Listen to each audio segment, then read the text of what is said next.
Assalamualaikum warahmatullahi wabarakatuh. Apa kabar anak salih dan salihah? Hari ini kita belajar bahasa Indonesia bersama Bu Fenty ya. Kita akan bahas tentang jenis paragraf, menyusun pernyataan sesuai isi paragraf, dan memprediksi kejadian berdasarkan isi teks. Yuk kita mulai. Jenis-jenis paragraf berdasarkan letak gagasan utamanya. Ada beberapa loh. Yang pertama, paragraf deduktif, yaitu paragraf yang gagasan utamanya terletak di awal paragraf. Contohnya, coba perhatikan ya. Ada berbagai jenis olahraga, antara lain catur, sepak bola, basket, dan tenis. Dari berbagai jenis olahraga tersebut, sepak bola merupakan jenis olahraga yang paling digemari. Sedangkan catur merupakan jenis olahraga yang kurang diminati. Nah, dari paragraf ini kalian bisa melihat bahwa gagasan utama terletak di awal paragraf. Mengapa? Karena kalau dilihat kalimat kedua, ketiga, dan keempat itu menerangkan tentang berbagai jenis olahraga. Kemudian ada juga paragraf induktif, yaitu paragraf yang gagasan utamanya terletak di akhir paragraf. Coba kita lihat bersama ya. Ini contohnya. Bu Guru bacakan, beragam musibah dan bencana alam berturut-turut terjadi. Tenggelamnya kapal Senopati belum hilang dari ingatan kita. Musibah itu disusul dengan kecelakaan pesawat Adam Air, tergulingnya kereta api, banjir di Jakarta, dan banjir di Bengkulu. Tahun 2007 sepertinya tahun yang kurang menguntungkan. Anak-anak, kalian bisa melihat dan juga mengamati bahwa kalimat pertama itu menceritakan tentang, menginformasikan kepada kita ya, bahwa terjadi bencana alam berturut-turut. Kemudian kalimat kedua itu menyebutkan salah satu bencananya apa, yang ketiga juga seperti itu. Nah, di kalimat keempat ini menjadi sebuah kesimpulan bahwa tahun 2007 sepertinya tahun yang kurang menguntungkan. Jadi, gagasan utamanya terletak di akhir paragraf, maka disebut paragraf induktif. Ada juga paragraf campuran, yaitu disebut juga paragraf deduktif induktif, yaitu paragraf yang gagasan utamanya terletak di awal dan akhir paragraf. Ada juga loh jenis-jenis paragraf berdasarkan isinya. Apa saja itu? Pertama, deskripsi, yaitu paragraf yang gagasan utamanya tersebar di seluruh kalimat, berisi pemaparan sehingga pembaca seolah-olah dapat melihat keadaan sebenarnya. Nah, ini menjadi titik utamanya ya. Jika kalian membaca paragraf deskripsi, maka seakan-akan kita bisa melihat objek yang sedang dibicarakan di paragraf tersebut. Karena penggambaran objek dikemukakan secara jelas dan mendetail. Kedua, ada paragraf eksposisi, yaitu paragraf yang menjelaskan suatu gagasan disertai contoh-contoh dengan tujuan pembaca memahami gagasan yang dikemukakan. Intinya, kalau eksposisi itu paragraf yang menjelaskan suatu gagasan. Kemudian ada narasi, yaitu paragraf yang berisi penceritaan objek berdasarkan urutan kejadian peristiwa atau urutan waktu. Perhatikan ya, bahwa dalam paragraf tersebut ada urutan kejadian atau kronologi peristiwa. Ada juga paragraf persuasi, yaitu paragraf dengan tujuan utama membujuk pembaca. Setelah membaca paragraf, diharapkan pembaca akan mengikuti atau melakukan sesuai isi paragraf. Jadi, poin utamanya adalah membujuk pembaca ya. Ada juga argumentasi, yaitu paragraf yang mengemukakan suatu ide atau gagasan yang disertai alasan bukti-bukti. Nah, setelah kalian menyimak, coba sekarang kita sama-sama mempelajari ini termasuk paragraf apa ya? Bu Guru bacakan contoh soalnya. Pantai Indrayanti terletak di Kecamatan Tanjung Sari, Kabupaten Gunung Kidul, Daerah Istimewa Yogyakarta. Pantai ini berjarak 60 km dari pusat kota Wonosari, Gunung Kidul, dan memerlukan waktu sekitar 2 jam untuk tiba di sana. Pantai ini bersih dan tidak ada sampah. Pasir putih yang halus terhampar luas di seluruh pantai itu. Gunung-gunung menjulang di sekitar pantai dengan pepohonan. Ombaknya cukup besar dan tinggi sehingga dilarang untuk berenang di pantai ini. Jenis paragraf tersebut adalah, coba sekarang kita perhatikan ya. Kalau anak-anak membaca, maka kalian akan melihat bahwa sejak dari kalimat pertama hingga kalimat terakhir menggambarkan kondisi pantai Indrayanti. Karena di paragraf ini disebutkan mulai dari letaknya, jarak menuju ke lokasi, kemudian keadaan pantai, pantainya bersih, tidak ada sampah, pasirnya putih, ada gunung-gunung di sekitar pantai, ada pohonnya, ada ombak yang cukup besar. Dengan membaca paragraf ini, seakan-akan kita melihat sendiri pantai Indrayanti. Nah, itu menjadi ciri-ciri dari paragraf deskripsi. Maka, jenis paragraf tersebut adalah B, yaitu paragraf deskripsi. Selanjutnya, kita akan belajar tentang menyusun pernyataan sesuai isi paragraf. Perhatikan contoh soal berikut ini ya.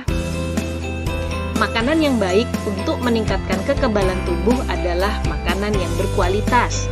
Ini berarti kita harus makan cukup sayuran dan buah-buahan, membatasi protein hewani, serta mengurangi gula dan camilan yang manis-manis.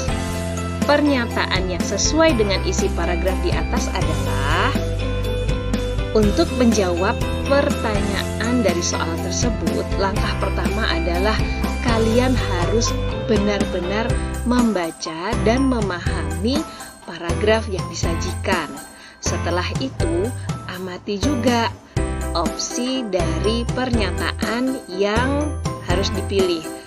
A, B, C, atau D, manakah yang sesuai dengan isi paragraf? Jika dalam kalimat tersebut tidak ada, dalam pernyataan tersebut tidak sesuai dengan isi paragraf, maka itu tidak bisa digunakan. Mari kita bahas satu persatu. A. Makanan yang berkualitas adalah makanan yang berasal dari hewan. Kalau kalian membaca paragraf sebelumnya, di paragraf ini menyatakan bahwa untuk meningkatkan kekebalan tubuh, kita butuh makanan yang berkualitas. Makanan yang berkualitas itu seperti apa?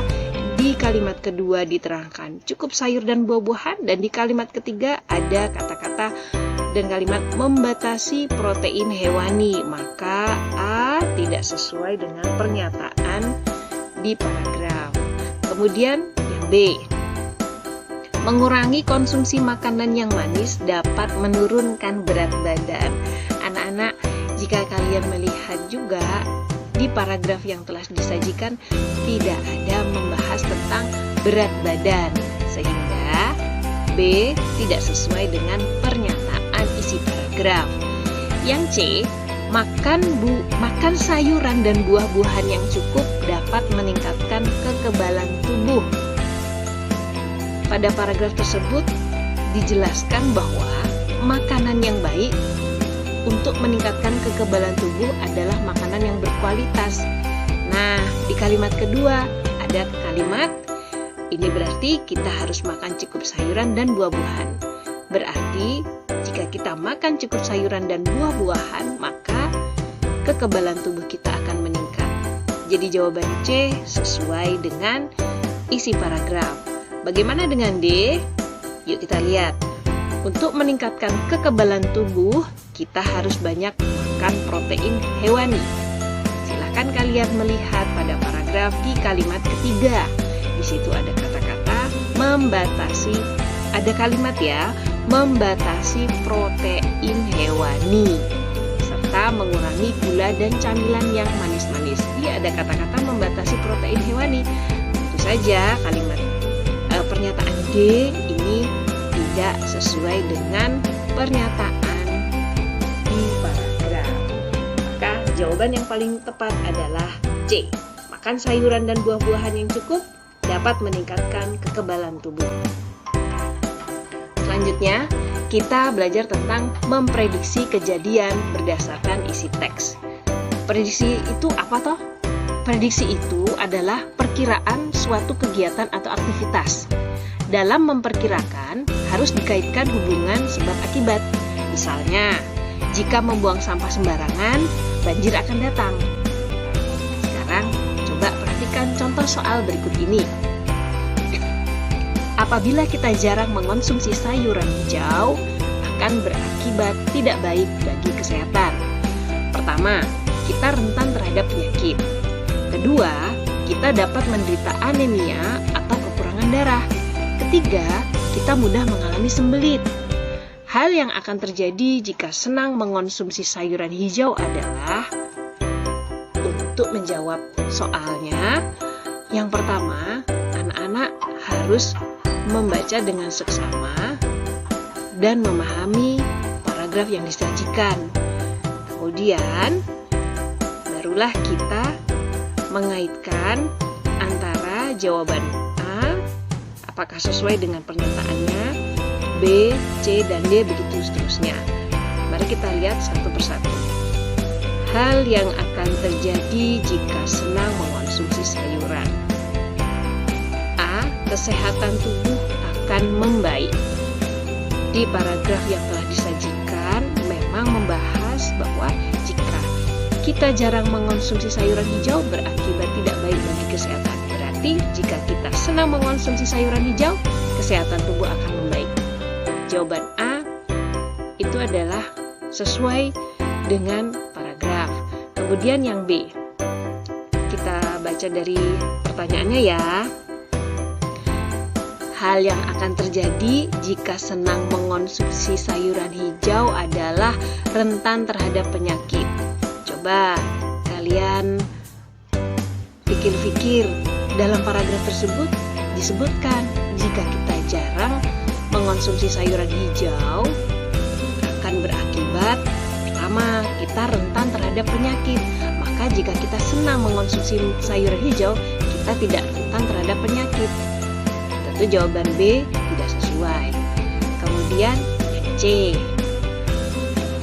hal yang akan terjadi jika senang mengonsumsi sayuran hijau adalah darah tentu semakin sehat. Jawaban ini sesungguhnya kurang tepat, karena di paragraf disebutkan bahwa jika kita jarang mengonsumsi sayuran hijau akan berakibat yang kedua, kita dapat menderita anemia. Berarti jika kita mengonsumsi sayuran hijau, maka kita tidak akan menderita anemia. Tetapi anemia ini dalam kalimat di sini tidak disebutkan tentang darah yang semakin sehat. Nah, sekarang yang D. Hal yang akan terjadi jika senang mengonsumsi sayuran hijau adalah tubuh akan terkena sembelit. Coba dibaca lagi paragrafnya.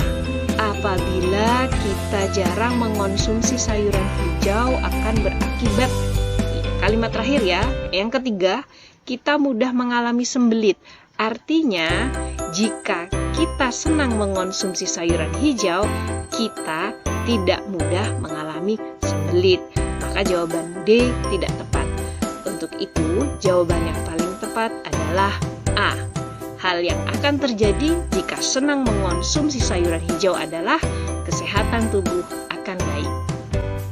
Nah, begitu tadi anak-anak. Bagaimana? Mudah kan? Yang penting kalian teliti ketika membaca. Sekian penjelasan dari Bu Guru. Terima kasih atas perhatiannya. Semoga video pembelajaran ini berguna bagi kalian ya. Jangan lupa sholat, selalu berdoa, kemudian tetapkan selalu protokol kesehatan, patuhi, dan jangan lupa belajar. Sekian, sampai jumpa di lain kesempatan. Wassalamualaikum warahmatullahi wabarakatuh.